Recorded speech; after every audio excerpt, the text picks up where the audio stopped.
Good evening, you're watching Nation at 5 here on CNN News 18 with me, Poonam Burde. The story we're tracking at this hour is the controversy over Mohanlal's new film, Empuranu, and that has now triggered backlash both online and offline. We've seen several people come out and make allegations that the film was against Hindus and showed Hindus in bad light over its depiction of the 2002 Gujarat riots. After that, about 17 cuts were made by the producers. The hero of the film, Mohanlal, came out and issued an apology as well. In a Facebook post, he assured his fans that such content would be removed. He expressed a regret for any distress caused as well. After that, we had veteran actress and mother of the filmmaker come out and say that Mohanlal was not in the dark. He knew exactly what he was getting into and everybody was in the know of the script. Political fight, meanwhile, also continued on the sidelines because the Chief Minister of Kerala waded in. He took to social media. He condemned the communal hate campaign against the film and its creators. He described it as a disturbing trend of silencing dissent. I don't know how this is a controversy, but controversies are manufactured by the Congress and the India Alliance because they have really nothing positive to say. Our party's position has been a movie is a movie. Don't consider it anything more or less than a movie, and everybody has the right to watch the movie, criticize the movie, say good things about the movie, say bad things about the movie. That is what movies are about. Congress का ये तरीका नहीं है कि वो एक film को लेकर के लोगों को बरगलाने का काम करे। वो काम भारतीय जनता पार्टी करती है।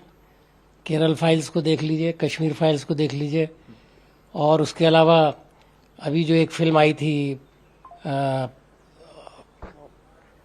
छावा, उसके जरिए से कितनी नफरत फैलाई गई है। ये भारतीय जनता पार्टी का काम है नफरत फैलाना। कांग्रेस इस तरह की नफरत फैलाने में कभी भी आगे नहीं रहती।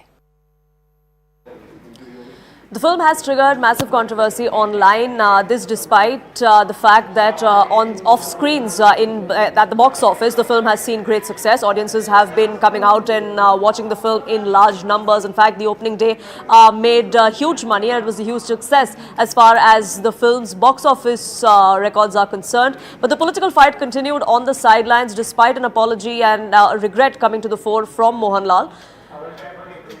The BJP, there was seen a certain stance that was taken by Rajiv Chandrasekhar, the Kerala BJP president. There was a U-turn that was made by him as well over his comments where he said that it was disappointing, the kind of depiction that we had seen of the 2002 Gujarat riots. A revised version is now going to be hitting the streets, hitting the screens, I beg your pardon, and at least 17 cuts have been made by the filmmakers is what we're given to understand.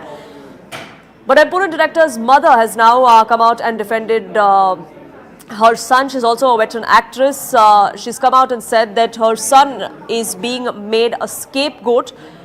Everyone who's associated with the film was aware of the content, everyone was aware of the script and cannot now try and pin the blame just on the director.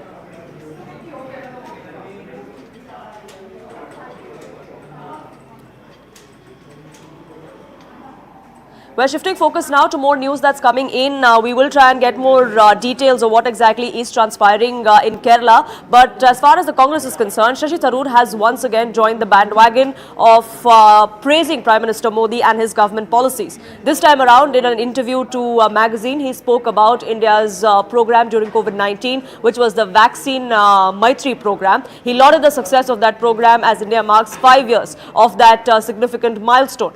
This, of course, has now given ammunition to the BJP, who's mocking the Congress party, asking if others in the Congress will see the writing on the wall. The Congress, meanwhile, remains tight-lipped.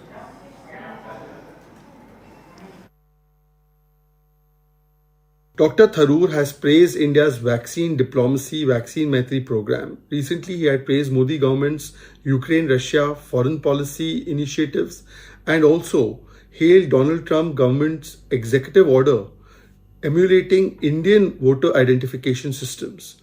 This shows that at least in the Congress party, there is somebody who's willing to put Rashtra-niti above Rajniti. But unfortunately, the same can't be said about the Congress party. The Congress party in Modi Virod ends up descending into Desh Virod for all important issues. This shows that for them, it is Modi Virod that is more important, even if it leads to Desh Virod. Dr. Tharoor, one hopes, will not be acted upon by an intolerant Congress. Shashi Tharoor जी ने जो कहा है vaccine diplomacy को लेके वो एक सत्य है। नरेंद्र मोदी जी की सरकार के चलते विश्व में जो काम हुआ, वैक्सीन जिस प्रकार से बांटे गए, उसे भारत की छवि और भारत का एक वर्चस्व बढ़ा। अब अगर भारत का वर्चस्व और छवि बढ़े, उसमें सुधार आए, लोगों में खुशी आए, तो ये तो भारतीयों के लिए एक अच्छी बात है और ये बात जो है हर भारतीय के लिए महत्वपूर्ण है। अब शशि थरूर जी तो ये बात कह रहे हैं, लेकिन कांग्रेस पार्टी इसमें चुप ही रही है। Pallavi now joining us, getting us more perspective on this. Pallavi, so far the Congress has maintained a complete silence on this entire issue, but are they going to be able to keep that stance for long enough? Because in the last 3 months itself, we've seen several such comments come in from Shashi Tharoor backing Modi government's policies or even lauding them.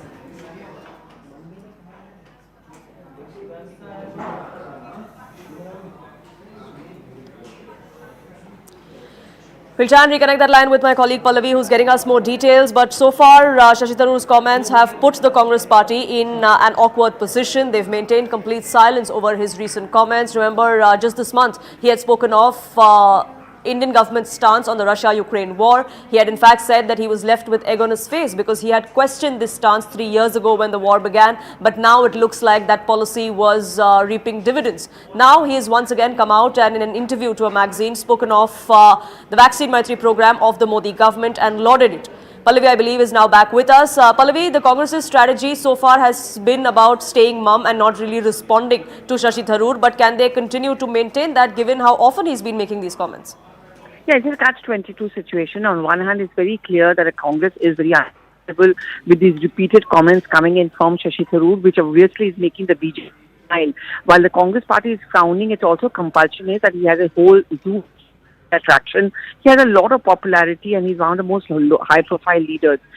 The bigger problem for them immediately is that it will only embolden the BJP and the Congress to make the larger point that when it comes to someone who doesn't belong to the Gandhi family and who had its own, who decided to contest very professionally the elections for the Congress president, this is the kind of treatment which is meted out to them and to silence them. I think the Congress is a while to see how it pans out. There are Kerala elections which are coming up, and I don't think leadership from Kerala would be very comfortable if this carries on for a very, very long time. Pallavi, is this Shashi Tharoor setting the stage for perhaps leaving the party? We've seen several others who've left the Congress party in the past, several young guns who felt like they weren't given their due and that there was this coterie, so to say, that they've often spoken of. Is Shashi Tharoor setting the stage for that? Well, I mean, whenever we've asked him this question, no question of me joining the BJP, but that's something which was also said by Mr. Sindhya. And politically speaking, he'll also weigh his options. He's been a 4-time MP. If he contests, which are still a long way away, then, you know, going on a BJP ticket may not be a very successful point for him. But he's created a personality around himself, and his supporters certainly feel that he's beyond the Congress party. But that work in a place like Kerala, at least it is largely an urban constituency, it is something which can work in his favor. But it's very clear that the BJP wants to enter the game, which is why someone like Rajiv Chandrasekhar, who tested against him, has now been made the head of the Kerala Congress unit of the BJP. Right, Pallavi, thank you so much for getting us the latest on that front. Political reactions, meanwhile, trickling in thick and fast. Let's listen in. How do you see what Shashi Tharoor actually meant when he said all these things? I think there is something unique about Shashi Tharoor. He is somebody who is an extremely rational person who is able to assess whatever is good and endorse whatever is good. I think that is real politics, isn't it? I mean, he's even written the foreword to my book. We are not from the same party. I'm from the ruling party, he's from the opposition. But he's a person who is able to appreciate what is good. I think that is what is great about Shashi Tharoor. And I'm extremely happy that when he thinks, when he talks, when he writes, he kind of places on record whatever he thinks is right with the government. And of course, whenever he feels there is something wrong, he also speaks about it. Every right-minded Congress leader understands that Prime Minister Narendra Modi has worked for the national interest. Now it is Shashi Tharoor who's acknowledging the vaccine diplomacy and vaccine maitri of Prime Minister Narendra Modi. It is clear that everybody apart from Rahul Gandhi deep inside the heart knows that it is under Prime Minister Narendra Modi that India is moving forward. It's clear that Rahul Gandhi is isolated in the Congress party because everybody except Rahul Gandhi deep inside their heart in the Congress party knows that Rahul is against the Indian state and Prime Minister Narendra Modi is working to make India a global power, a third largest economy. Rahul versus Congress is out in the open. Shashi Tharoor Congress के नेता, उन्होंने vaccine diplomacy की तारीफ किया, यानी कि सरकार की तारीफ किया है। देखिए, देर आए दुरुस्त आए। आखिर कांग्रेस के नेता को ये मानना पड़ा कि प्रधानमंत्री नरेंद्र मोदी जी ने कोविड काल में जिस तरह से मानवता के पक्ष में अपने आप को खड़े कर कर दुनिया को दिखा दिया कि भारत वसुधैव कुटुंबकम के रास्ते पर चलता है। लेकिन तब राहुल गांधी और कांग्रेस पार्टी लगातार भारत की प्रतिष्ठा और प्रधानमंत्री जी के कदम का विरोध कर रहे थे। आज शशि थरूर का स्वीकार करना ये दिखाता है कि प्रधानमंत्री नरेंद्र मोदी जी की नीतियां, कार्यक्रम आज दुनिया की राजनीति में एक महत्वपूर्ण हस्तक्षेप के रूप में है। Shifting focus now to West Bengal, where Mamata Banerjee, the Chief Minister, has triggered a controversy once again. She was addressing a gathering on the occasion of Eid ul-Fitr today when she spoke about what the BJP's dharma was. She said that I follow the policies and the principles that were set in place by Swami Vivekanand and not what the BJP follows. She labelled it Ganda Dharam or dirty politics. That's something that has now triggered a massive face-off, with the BJP saying that this goes on to show how not just Mamata Banerjee but leaders within the India bloc have always been anti-Sanatan Dharma. That has now triggered a big political face-off, not just in West Bengal but across the country.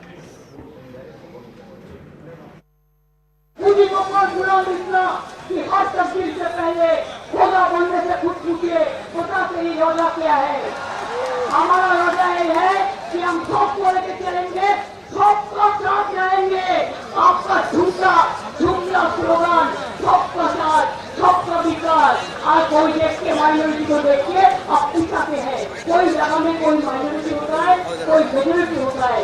Majority का एक धर्म होता है minority के protection करना, और minority का धर्म होता है मेजोरिटी को साथ रहना, एक साथ ले रहना। हम रामकृष्ण को धर्म मानता है, स्वामी विवेकानंद को धर्म मानते हैं, लेकिन हम जानबूझ के एक गंजा धर्म जो इसने बनाया, जो एक जुमला पार्टी ने बनाया, वो धर्म को हम नहीं मानता है। वो तो हिंदू धर्म का खिलाफ में है और हिंदू ने आपको खिलाफ में नहीं है और क्रिश्चियन आपका खिलाफ में नहीं है। कुछ पॉलिटिकल लीडर है जो इसमें सौदाकारी करते हैं,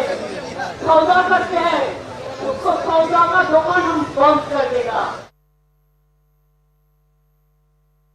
ममता जी वो स्वामी विवेकानंद का हिंदू धर्म, रामकृष्ण परमहंस देव का हिंदू धर्म पर हम सब लोग, ममता दीदी भी विश्वास करते हैं। और जो ये भाजपा हिंदू धर्म के नाम पे वो भेदाभेद का पॉलिटिक्स करते हैं, हिंदू धर्म के नाम पे वो वोट मार्केटिंग करते हैं, गंदा बात बोलते हैं, गंदे तरीके से मनुष्य को डिवाइड, सोसाइटी को डिवाइड धर्म के नाम पे करते हैं। हम लोग ऐसा उसका डिस्टॉर्टेड हिंदुइज्म हम लोग नहीं सपोर्ट करते, हम लोग ओरिजिनल हिंदुइज्म सपोर्ट करते हैं। ममता बनर्जी मुख्यमंत्री बंगाल की, उन्होंने ये कहा है कि ये जुमला पार्टी यानी कि बीजेपी की तरफ इशारा है और उन्होंने कहा है कि गंदा धर्म अपनाते हैं और उसको हम नहीं मानते हैं। देखिए, ममता जी बंगाल में अपनी ज़मीन खो रही हैं। वहाँ के गरीब, कामगार, साधारण लोग आज भारतीय जनता पार्टी को आशा की नज़र से देख रहे हैं। लंबे समय शासन में सीपीएम ने, बाद में ममता जी ने बंगाल को पीछे धकेलने का काम किया है। न सिर्फ आर्थिक स्तर पर बल्कि सांस्कृतिक और बौद्धिक स्तर पर बंगाल एक समय आर्थिक, सांस्कृतिक, बौद्धिक स्तर पर भारत का नेतृत्व करता था जब सीपीएम की सरकार नहीं बनी थी।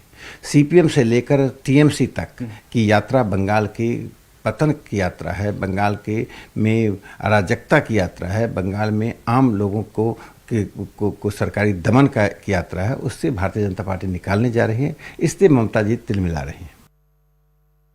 Komalika now joins us, getting us more perspective. Komalika, the BJP has now launched a campaign against Mamata Banerjee, isn't it? Because they are not going to let this go this easily. Yeah, absolutely. BJP is continuously, there has been attacks from all sections of leaders, the Delhi leaders, the Bengal leaders, from Shubhendu Adhikari to Shukanto Majumdar, and also Amit Malviya and others in Delhi. But one thing is very clear, that it has also been getting a retaliation for Trinamool Congress. Like Kunal Ghosh has said, that whatever Mamata Banerjee has said, this is absolutely right.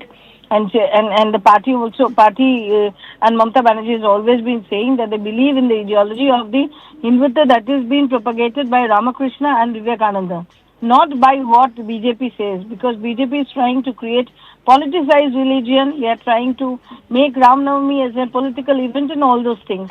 But at the same time, the BJP also, see, next year is the election. It's 1 year still there. But the war of wars is escalating between the two parties. All round religion, all round Ram Navami. That is what is very significant. That already the fight of the 2026 battle has started from this point. Right, Komalika, thank you so much for getting us the latest on that front. Political reactions, of course, coming in because the BJP versus TMC fight is only getting more shrill over the comments that Mamata Banerjee has made during that Eid gathering. Let's listen into some of those reactions. Mamata Banerjee जी जो कह रही हैं एकदम ठीक कह रही हैं। आज जो ममता बनर्जी जी फेस कर रही हैं बंगाल में, जिस तरह का भारतीय जनता पार्टी झूठा प्रचार कर रही है बंगाल में और बिहार में, इसी तरह का गंदा प्रचार, घटिया प्रचार भारतीय जनता पार्टी ने यूपी में भी किया था और आप लोग सब जानते हो, लेकिन मैं जानता हूं कि आप भी कुछ नहीं बोलोगे। टीएमसी मतलब तुष्टीकरण मुझे चाहिए, ये स्पष्ट हो चुका है। ममता बनर्जी को भारत की अर्थव्यवस्था की ग्रोथ से भी इश्यू है और अब वो जब ईद का समय है तो मुस्लिम वोट बैंक को संबोधन करते हुए कहती है कि बीजेपी हिंदू धर्म को गंदा धर्म बता देगी। क्या इस प्रकार की टिप्पणी और किसी धर्म या मजहब के बारे में की जा सकती है? कभी दंगाइयों के साथ खड़े हो जाना, कभी बलात्कारियों के भी साथ खड़े हो जाना, अगर पीड़ित जो है वो हिंदू है और बलात्कारी का धर्म जो है वो वोट बैंक से है, ये दिखाता है कि ये विकृत सेकुलरिज्म और तुष्टीकरण की नीति ममता बनर्जी ने जो अपनाई है और इसी के चलते आज मुस्लिम अपीजमेंट, माफिया और केवल मनी, ये 3M बन चुका है टीएमसी का ऑब्जेक्टिव। मां माटी मानुष नहीं रहा। Shifting focus now to news coming in from Noida, where there was a hit and run that we saw, where Lamborghini ran over a couple of labourers outside a project, an under construction project here in Noida in Uttar Pradesh. The car crash was caught on camera. What was even worse is that when the driver got out of the car, he was heard asking if anyone had died after he had run them over. The driver has now been arrested. He is believed to be a resident of Ajmer. An FIR has been registered against the owner of the car because the man who is arrested is not the one who owns the car but was just seen driving it. An old video has also now emerged which shows the accused using a phone while driving and recording himself. Despite all of this, the accused's father has now come out and said that he was not at fault and the accident was because of a glitch in the car itself. We are right now at Sector 126 police station in Noida, and you can see this red Lamborghini is the car that had yesterday crashed into a group of people in Sector 94 Noida. Now you can see the kind of damage, the alloys have come out, they have broken. This clearly speaks of the magnitude of the accident. The airbags you can see have been deflated, and also there's damage to the dashboard. The side view mirror is also broken, the glass of side has also been shattered. This vehicle is parked, you can in fact see the body of the car, which is a metal body, that has also pierced through. So this clearly speaks of the kind the magnitude of crash it was, and police have identified it was a group of people that was standing near Sector 94 Supernova when this accident took place. The car, police said, that had rammed into a group of people. Two of them who have sustained grievous injuries to their legs and are under treatment have been identified as Ravi Das and Rambu Kumar. Both are said to be construction labourers. The person who was driving this vehicle has been identified as one Deepak, a resident of Ajmer. Ajmer in Rajasthan. Deepak is said to be into automobiles business. However, it is not clear why he was overspeeding with this vehicle. Police are trying to find that out. At the same time, police had identified the owner of the vehicle as one Mridul, a resident of Supernova in sector 94 Noida. Now police are trying to look into this case from all the possible angles, and also police have said that an FIR has been registered. Deepak has been placed under arrest. However, Mridul, the owner of the vehicle, will also be questioned to ask why had he handed over his vehicle to Deepak and what was that led to the accident.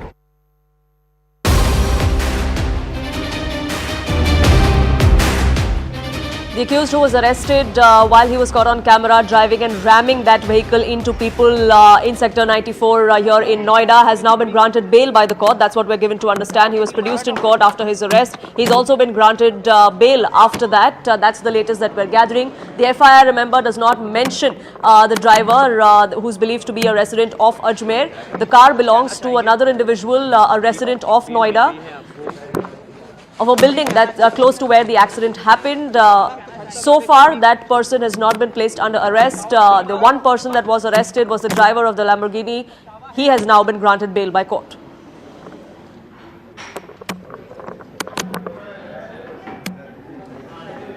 The Lamborghini was caught on camera crashing into a few people at an under construction site. This happened at the M3M project in sector 94 of Noida in Uttar Pradesh. The car crash was caught on camera. There were several people that confronted the driver, who, while getting out of the car after the crash, was heard asking if he had killed someone. Court में हमने bail application move करी with one surety की हमें exemption दी है. With in 2 days हमें second surety पेश करनी है कोर्ट के आगे. ऑफेंस बेलेबल थी तो कोर्ट को बेल देना बनता था. बजर साहब, एक सवाल ये भी है कि आपकी एक्यूज से बात हुई होगी, तो क्या रीजन? एक्सीडेंट का कोई रीजन नहीं था. एक्सीडेंट सीधी सी बात थी कि वो टेस्ट ड्राइव पे थे. Anvit, my colleague, now joins us, getting us more details on this. Anvit, all offences were bailable, which is why bail has been granted, is what we're given to understand. But what about the owner of this particular car? Has he been traced? Has he been apprehended by the police? No, see, the owner has been asked to appear for questioning, and he will be questioned. His statement will be recorded. His arrest is not does not make out in this case, because he had handed over what initial investigation has suggested was he had handed over his car for a test drive to Deepak, who deals in automobiles, and this car is a Pondicherry registered number, and we are being told that there was some sale or purchase that was to happen with this car, and that is why Deepak had been taking a test drive. It was when he was going to hand over the car back to Mridul. That is when the incident took place. What Deepak has told police is that there was some glitch on the screen and that distracted him from the road, and that is when the car rammed the divider where the people, the footpath where the laborers had been sitting, and that is why 2 of the men were injured. But Mridul has been asked to appear for questioning so that they can see if there are no contradictions in the statement of Mridul and that of in Deepak's. So that is why he will appear before the police for the statement.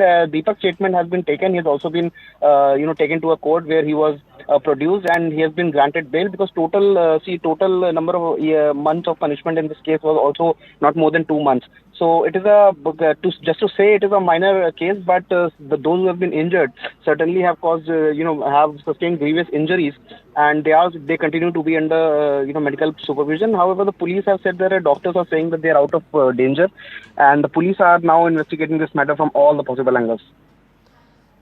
Right, Anvit, we are also given to understand that the owner of this particular car is a Noida resident, but the driver who is arrested and who has now been granted bail, who was on that test drive, he is not a resident of the area. He is believed to be a resident of Rajasthan, of Ajmer. Yeah, see, the driver Deepak, he belongs to Ajmer, and his father's bite we have also seen. He is also saying that his son is into automobiles and he was driving the vehicle. His video has also come out, and this person belongs to Ajmer. He deals in automobiles, while Mridul, he's a YouTuber. He has some 18 million followers as his account display. Police have said that they are probing into their antecedents as well. However, as far as Deepak is concerned, police have said he was drunk at the time of incident, which his father has also reiterated. At the same time, Mridul's past is also being looked into. However, Mridul is not directly involved in this incident, but police are to take statement of both of them and see if there are any contradictions jurisdiction so that they can investigate into in what capacity had Mridul handed over this Lamborghini Hurricane, which is a vehicle that cost at least 3 to 4 crores to Deepak to drive it in such a negligent manner. Right, Anvit, thank you so much for getting us the latest on that front. Reactions meanwhile coming in. Let's listen in. हम बैठे थे दोनों आदमी बैठ कर खाने भी बना कर खा रहे थे और उधर से आया जैसा लग रहा है कि पगला का जैसा गाड़ी आ रहा है। हम लोग को उड़ते उड़ते बस गाड़ी आ गया, नहीं भाग पाए, गिर गए। तो इसमें चक्के में गाड़ी गिरा चढ़ा दिया, चढ़ गया चक्का। अब कैसे भागेंगे? भाग नहीं पाया यार, भाग नहीं पाया। भैया मेरा एक्सीडेंट होने से पहले बेटे का 1 मिनट पहले मेरे पास कॉल आया। उसने मेरे को वीडियो कॉल करके देखा, पापा देखो गाड़ी में टेक्निकल कोई फॉल्ट आ रहा है। तो उसने मेरे को वीडियो भेजा, वीडियो मेरे पास मैं आपको दिखाता हूँ। और जो मीडिया में चल रहा है ना, ड्रिंक कर रखी थी या कुछ पी रखा था, उसका मेडिकल हुआ बकायदा। ना तो कभी ड्रिंक करता है, ना सिगरेट पीता है, कोई उसको वो नहीं है।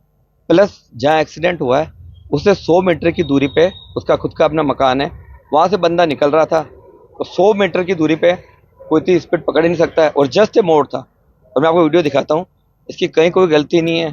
प्लस इसने मेरे बोला पापा मेरा एक्सीडेंट हो गया है। मैंने रुक जा बेटा, वो घबरा गया था अचानक। उसने हैंड टू हैंड 108 को फ़ोन किया, उन लोगों को जिनका एक्सीडेंट हुआ, जिनको लगी है, उसको इन्होंने, ऐसा नहीं कि उसको कोई लेके गया हो, यहाँ कहीं हिट एंड रन वाली आ रही है मीडिया में, कहीं भागा ही नहीं होता, वही खड़ा था वो।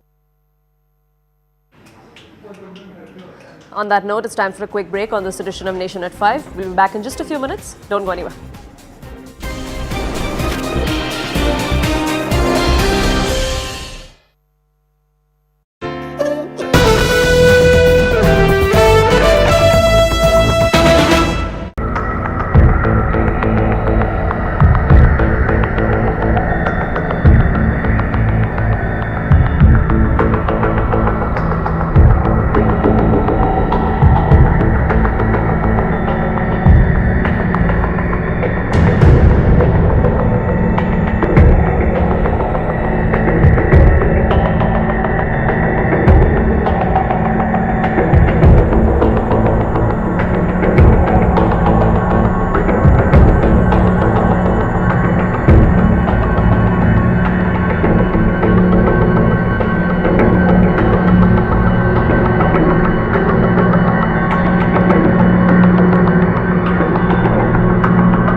Welcome back. You're watching Nation at 5 here on CNN News 18.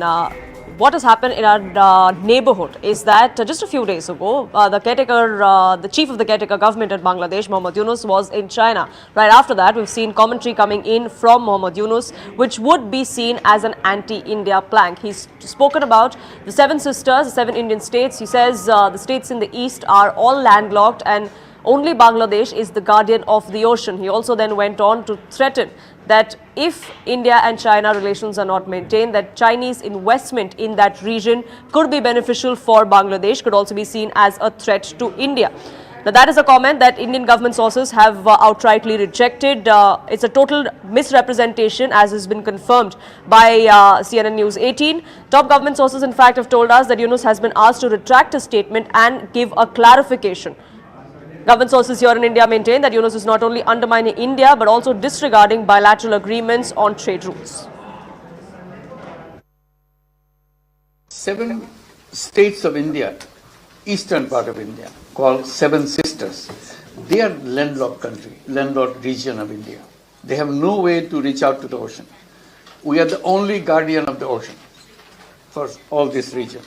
So this opens up a huge possibility.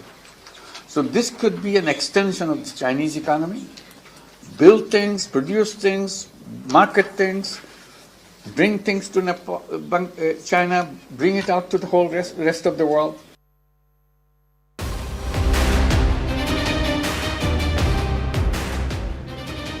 Is Bangladesh now going the Sri Lanka way? Are they falling in the trap of China? That's something that is worrying and is being looked at by several analysts. In fact, many believe that Bangladesh is on the verge of a collapse, and there are several reasons why it's believed to be that. One, of course, is corruption. There are several allegations against Mohammad Yunus and his advisors for misuse of these public resources. Law and order has been a subject of debate around the world since the fall of Sheikh Hasina in August last year. There have been political tensions. There have been tensions within the army in Bangladesh as well. Foreign policy is something that Mohammad Yunus and his government are struggling to keep up with too, and that's something that seems to have now been rattling Mohammad Yunus and his caretaker government, which is why perhaps we're seeing this kind of commentary coming in from him. Siddhant, my colleague, now joining us, getting us more perspective on this. Siddhant, what more can you tell us? What have you gathered from your sources within the Indian intelligence agencies? Well, Poonam, Bangladesh is on decline and there are many factors contributing to it. Under the leadership of Mohammad Yunus, in last 7 months, 140 garment factories have closed. More than 1 lakh people have gone out of job. In fact, they have not received their wages, pending wages yet. 15 of the garment factories have closed last month only. Now, this is the situation of garment industry. Perhaps under Sheikh Hasina's tenure regime, Bangladesh was known for its garment industry, and in fact, it was at par with India's garment industry. Now, as far as the other issues are concerned, then they are the ongoing rift with army. Army is not happy the way the members of chief advisors government are making comments, are making commentary on army and perhaps dragging army into a political discourse. Then businessmen and investors are upset. Perhaps there is, most of these factories have also gone out of operations because of the rise of militancy. Arson, rioting, murder perhaps have become common in Bangladesh. Then as far as foreign policy is concerned, Poonam, then Mohammad Yunus is seen as somebody very close to Democrats in United States. But since President Trump came to power, he has not even managed to speak. He couldn't manage to speak to any of the senior officials of Trump administration in last 2 months. And this is the reason that now he is going to China and perhaps seeking appointment from Prime Minister Modi to meet on the sidelines of BIMSTEC summit in Bangkok. Now, many experts in Bangladesh is not liking Yunus's tilt towards China because they feel that that this could lead China into a debt trap, as you as you rightly pointed out before. Now, there are fresh corruption allegations also which have surfaced in Bangladesh. In fact, in an article published by Anjuman-e-Islam Eurasia, it says that Yunus and his advisors have been accused of engaging in practices that contradicts the value they promised to uphold. Now, there is a norm in Bangladesh which permits one car per advisor, but it has been found that one advisor is using multiple vehicles, and those vehicles are also being used for their personal works. At the same time, the entities related to Mohammed Yunus is also facing backlash for the swift approval of large-scale business ventures linked to him and his associates. Within just 2 months of taking power, his microcredit institution, Grameen Bank, was granted 5-year exemption, and other businesses connected to him and his family got rapid approvals. One such approval overturned a prior High Court ruling exempting Yunus's Grameen Kalyan organization from staggering 666 crore in Bangladeshi currency. So, as I said before, there are a lot of factors, Poonam, which are contributing to the decline of Bangladesh. Bangladesh is imploding right now. The kind of support and popularity Mohammed Yunus was enjoying while taking over on 5th of August, perhaps he doesn't enjoy anymore. Right, Siddhant, do stay on with us because this is a crisis, this is a situation that's unfolding in our neighborhood, and we'll keep a track of that. But the earthquake that rocked Southeast Asia, that rocked Myanmar, Thailand on Friday, 4 days later, the death toll is still mounting. We're given to understand now that over 2,000 people have been killed in Myanmar alone as far as this particular earthquake went. Remember, there were 2 that were felt on Friday. The aftershocks were felt in countries as far as Thailand and Vietnam. But with Myanmar, even as rescue and relief operations continue there for a 4th consecutive day, unfortunately, the death toll continues to rise. Siddhant joining us, getting us more details. Siddhant, it's a race against time. There's very little hope for those people who are still trapped under the rubble, and there's this death toll is perhaps only going to rise in the coming days. Well, absolutely, Poonam. Death toll will rise in coming day. In fact, as far as epicenter and areas around epicenter is concerned, those areas are worst affected. In fact, connectivity to those areas have also been affected. The bridges and the roads, etc., have got devastated in the earthquake, and perhaps this is the reason that teams cannot reach the exact site on time. Now, as far as the Indian teams are concerned, then the NDRF team has been deployed at a monastery which has got collapsed. In fact, we have been told 170 monks are trapped in debris. Indian teams, NDRF, is on task to rescue all of them. There are other monks who are being helped by the Indian teams with food and shelter. Indian teams are also helping the Indian community living in Myanmar with food and shelter. At the same time, Indian side has set up a field hospital, and in fact, this field hospital has 118 specialist doctors, medics, paramedics, and it is the same team which India had sent to Turkey during Operation Dos. So India is on standby.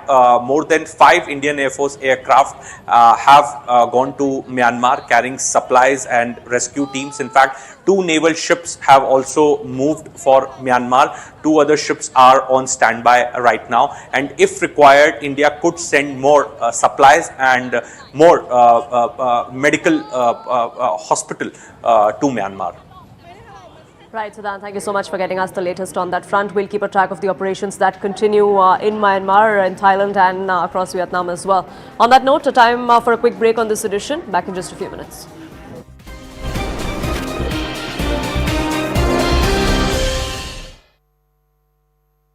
Brought to you by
Thank you for staying with us here on Nation at 5. As we see the political furor over the Waqf Amendment Bill transpire here in the national capital, both inside and outside the parliament, there has been support that is coming to the fore from unexpected quarters for the Waqf Amendment Bill. The Catholic Bishops Association has now come out and issued a statement asking for legislators and MPs to back this piece of legislation. They've cited several sections and provisions in the existing Waqf Act that are being misused and that are unconstitutional and against the secular fabric of this country. In fact, the one instance that they have cited for making this claim is the land dispute in Munambam, where over 600 families were denied their right to their ancestral properties because the Waqf board there decided to claim its right on it. That has been in litigation for over 3 years now, and that's something that the Catholic Bishops group has pointed out. This is something now that the BJP has lauded, even as they accuse their political rivals of misleading the people of the country on this legislation. Now, all of this is transpiring ahead of the tabling of the draft legislation in the Lok Sabha this week. कुछ group है, खास करके कुछ political parties के लोग और कुछ संगठन है, गिने चुने कुछ संगठन है, वो लोग समाज को गुमराह करने का कोशिश कर रहा है।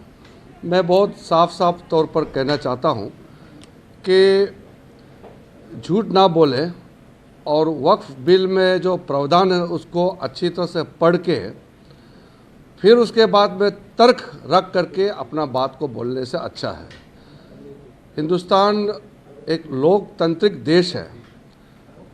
डेमोक्रेसी में अपना अपना बात करने का, अपना तर्क रखने का पूरा आज़ादी है, लेकिन झूठ बोल करके समाज को गुमराह करने का प्रयास नहीं होना चाहिए। विरोध और समर्थन ये डेमोक्रेसी का एक पार्ट है। सहमति असहमति भी डेमोक्रेसी का एक पार्ट है। कोई कॉन्स्टिट्यूशन तरीके से, संवैधानिक तरीके से अगर कोई प्रोटेस्ट करता है तो करे, उसको कोई दिक्कत नहीं है। लेकिन जहां तक वक्फ का मेरा मानना ही है कि वक्फ में अमेंडमेंट की जरूरत है। देखिए, वक्फ का मतलब ये कतई ये नहीं है कि लोग ये कह रहे हैं कि मस्जिदें छीन जाएंगी, खानकाएं छीन जाएंगी, कब्रिस्तान छीन जाएंगी। ये कहना गलत है। हो सकता है कुछ सेक्शन से उनको प्रॉब्लम हो, ये असहमति हो, ये डेमोक्रेसी का पार्ट है। और सरकार को कोई जल्दबाजी नहीं है। सरकार ने बहुत तसल्ली से इस बिल को लाई थी। सरकार ने बाकायदा जेपीसी में ये बिल दिया। जेपीसी ने बहुत पेशेंटली सबको सुना है और उसके बाद में अब ये बिल पेश करने जाएंगे। मुझे पूरा यकीन है कि ये बिल आने के बाद में वक्फ के मैटर में ट्रांसपेरेंसी आएगी और उसकी प्रॉपर्टी को प्रोटेक्ट होंगी। और जो किराया एनक्रोचमेंट जो सबसे कम है, ज्यादा हो चुका है वक्फ के अंदर, वो एनक्रोचमेंट हटेगा और वक्फ का किराया बढ़ेगा जो कौम के लिए काम आएगा। वक्फ को नुकसान पहुंचने का मतलब यह है कि इन सब चीज़ों को नुकसान पहुंचेगा।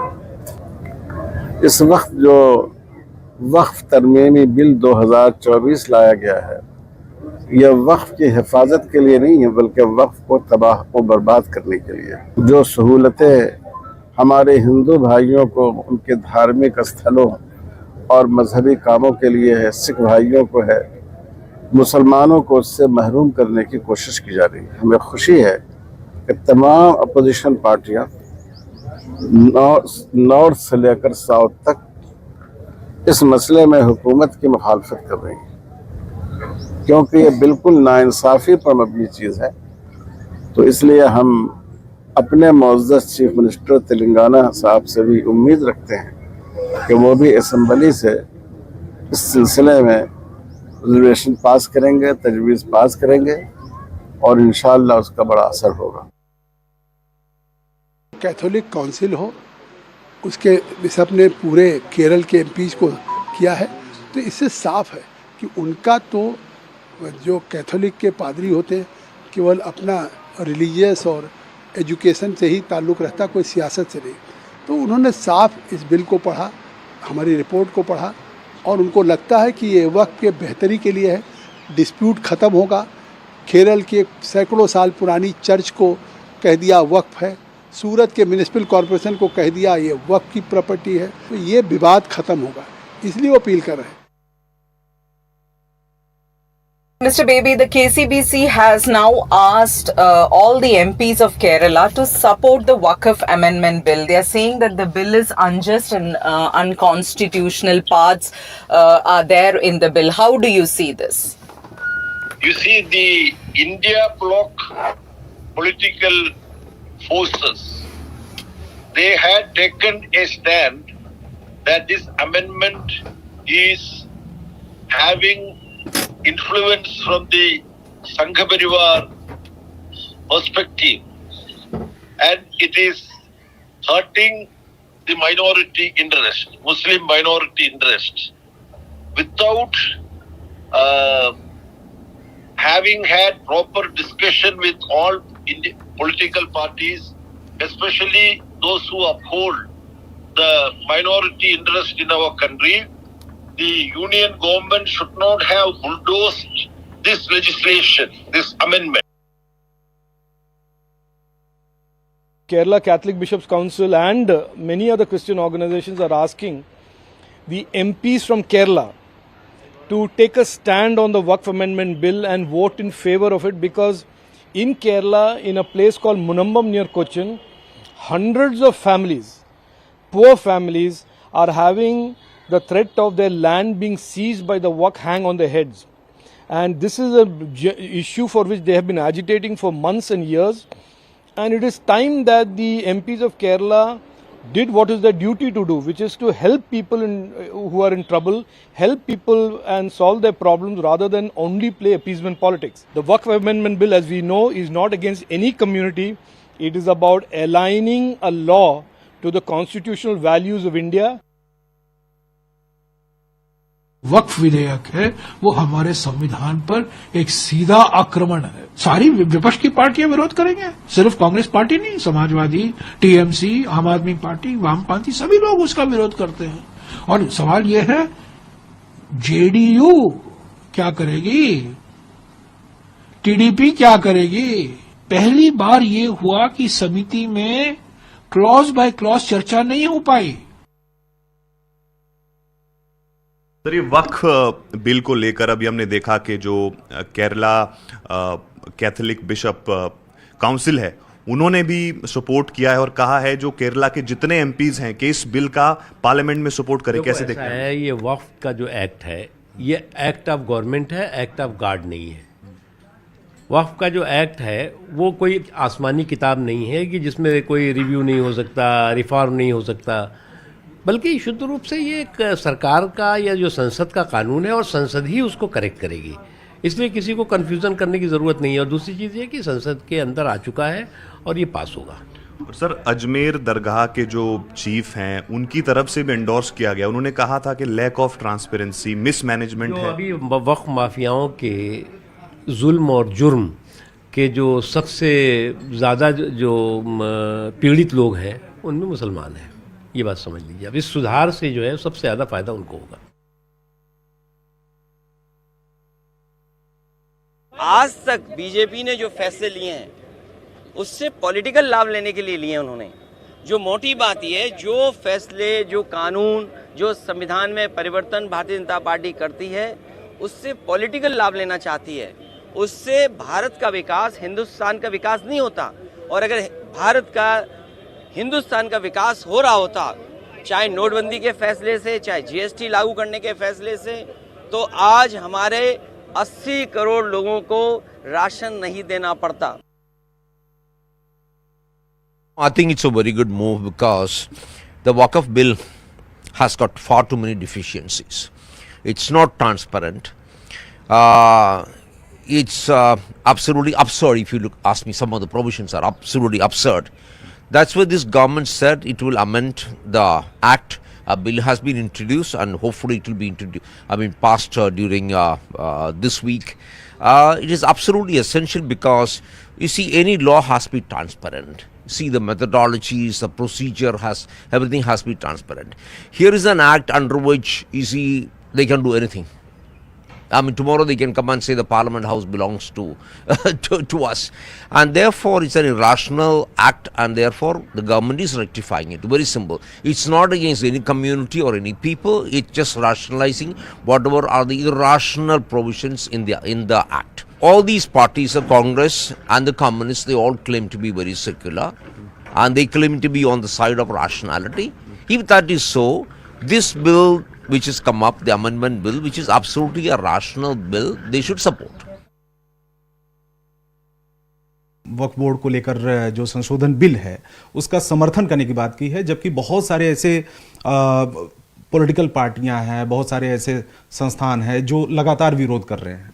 देखिए, ईसाई संस्थाओं को मालूम है कि केरल में वक्फ के नाम पर क्या हो रहा है। लगभग 85,000 अचल संपत्ति है और 1008 ऐसी संपत्तियां हैं जिस पर केस चल रहा है, विवादास्पद हैं। और इस वक्फ के नाम पर सभी संपत्तियों पर दावा करना, उनका दुरुपयोग करना और वक्फ की आमदनी का दुरुपयोग अन्य चीज़ों में लव जिहाद, कन्वर्जन, धर्मांतरण इत्यादि में करना, इसलिए उसका यह विचार बहुत ही केरल और देश के हित में है। और मुझे लगता है कि अन्य पार्टियों को भी बिशप काउंसिल के इस निर्णय से सीखना चाहिए और वक्फ के ऊपर माननीय गृह मंत्री अमित शाह जी के द्वारा जो संशोधन लाया जा रहा है उसका समर्थन किया जाना चाहिए। Shifting from all that political discourse to something interesting. Today it's World Idli Day. Now that's something that South Indians of course are very well aware of. That's something that North Indians enjoy as well, and it's now being made a global name. There are several pre-packaged foods that aid in you enjoying idlis, the softest and scrumptious one any time of the year. We here on the Breakfast Club spoke about why this is significant, what is it that this makes us a global soft power, so to say. Take a look.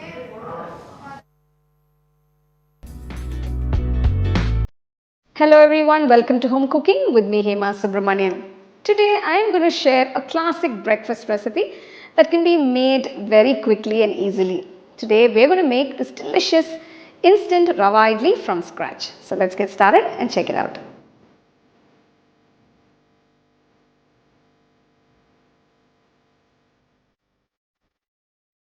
For the rava idli, first I am going to temper a few ingredients. Add about 3 teaspoons of oil. Add 1 teaspoon of chana dal, just lightly roast it. Next add 1 teaspoon cumin seeds, 1 teaspoon mustard seeds. Next add a piece of finely chopped ginger. Next add 2 green chilies finely chopped. Add a few curry leaves and give it a quick mix. Now add about 1/4 teaspoon of asafoetida powder, that is hing, and mix it all in. I am adding this nice fine siroti rava, that is the suji. This is very fine. So using this will make your idlis very soft and very nice. So this is available for you. Try getting this for this particular rava idli. Roast the suji for about a minute. So I am just adding a few bits of cashew nuts to give you a nice crunch. Just mix that in. Once the suji is roasted along with the other ingredients, remove from the pan and transfer it to a bowl. Add 2 cups of curd. Make sure to whisk the curd nicely before you add it. Just mix it all in.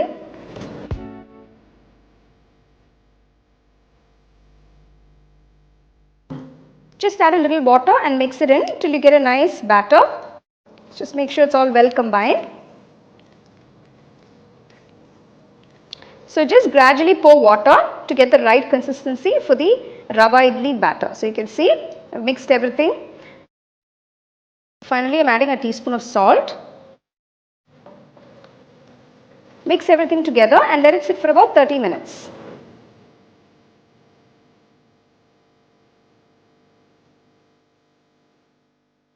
So after 30 minutes I'm adding 1 teaspoon of ENO, that is fruit salt.